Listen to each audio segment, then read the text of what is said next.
Yabasiama Wakwaba Bium, Adiaba Kingsman Kalales TV. For the love of the game, the home of African football. Sene debi ame catch no. Ahai na ye promote an African game. Yen Ghanaian football. Yen local league no. And ye local players no. Enti ne me pese obeka me ho. Na waboa ma ya promote the football of Africa. And ye Ghana football. Sene ya obeye ni.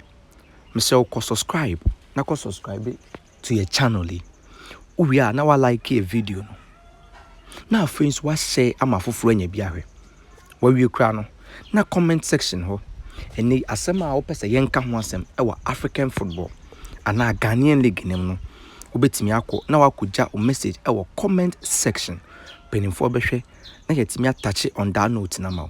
Ti me pese obe subscribe to your channel no. Na ya boa promote yen African game and a Ghanaian league.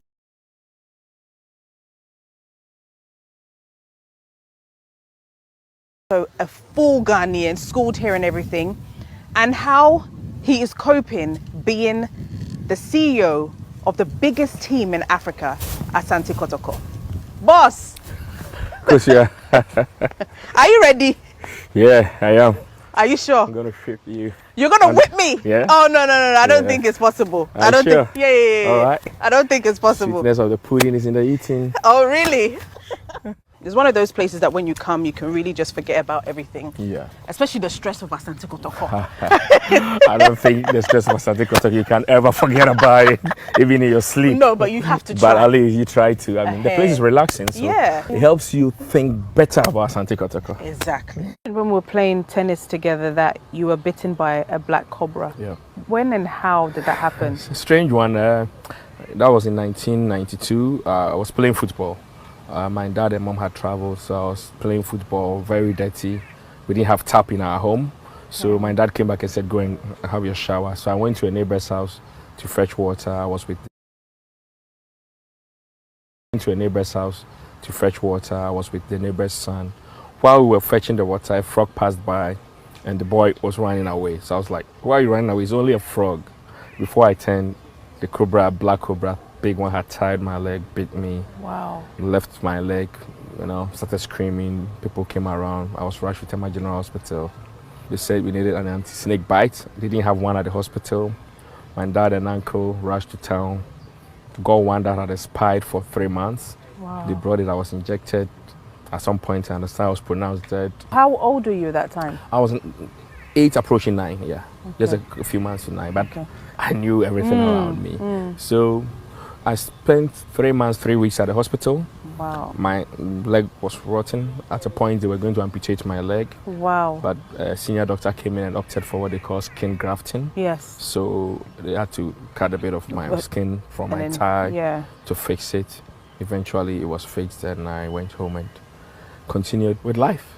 Wow. But that stopped me from playing football because it actually damaged my foot completely. Yeah. But at the age of 8, did you remember the pain you were going through? Did you feel as if you were dying? Yeah. Okay, so proud to that, I mean, living in a village like that, I had been bitten by a scorpion before. So we felt that, I mean, scorpion bite was the most painful thing in the world. But when I got bitten by a snake, then I realized the difference.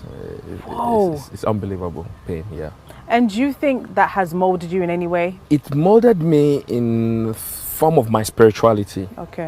Where I believe that until God gives way, no one can take your life. Right from then, I knew that, I mean, Jinyame. That's why, how come Jinyame is my motto? I know, that's always been your motto. You had another kind of devastating part of your journey where your brother passed. How did that affect you? It affected me very much. I lost 2 brothers. While I was writing my final exams at Legon, April 2006, I lost my dad. So then my elder brothers were in the UK, both of them. So every responsibility was upon my shoulders. And because I had another little brother, he was younger. So right after that, I mean, that was devastating enough because it's somebody that you had lived with, learned so much from, like a friend. Our dad was our friend. Wow. Then in 2008, April, the one I come after died in the UK. And it was quite devastating. The nature of the death, the fact that he only went to sleep and didn't wake up. And then In March 2011, our firstborn, who was pursuing his PhD in the University of East Anglia, Norwich, also finished his PhD, packed his stuff from the lab, went to sleep, didn't wake up the next day. Wow. So it shaped me in the form that for 2 years I wasn't sleeping. I was afraid that if I go to sleep, I won't wake up. So I'll sit on the bed, lie on the bed, open my eyes wide. Then eventually, sleep will take me. But when I wake up, I celebrate like a player who has scored a goal. So when people take certain things for granted, thinking, oh, it's just normal that you sleep and wake up, I see it as a privilege to sleep and wake up. It's not natural. Wow. It's only a privilege from God, because I've seen it firsthand how people can just go to sleep and not wake up. The March one, very close to your birthday. It was just after my birthday, but close to the same date that my dad and the other brother died. I mean, they died 8th of April. So each time 8th of April was approaching, then all of us were scared. We didn't know what was wrong because we did all the autopsy, and this was in UK. Right. We did. I did all the tests that there could be, and they didn't find anything either in the autopsy or in my test. So we call it natural death.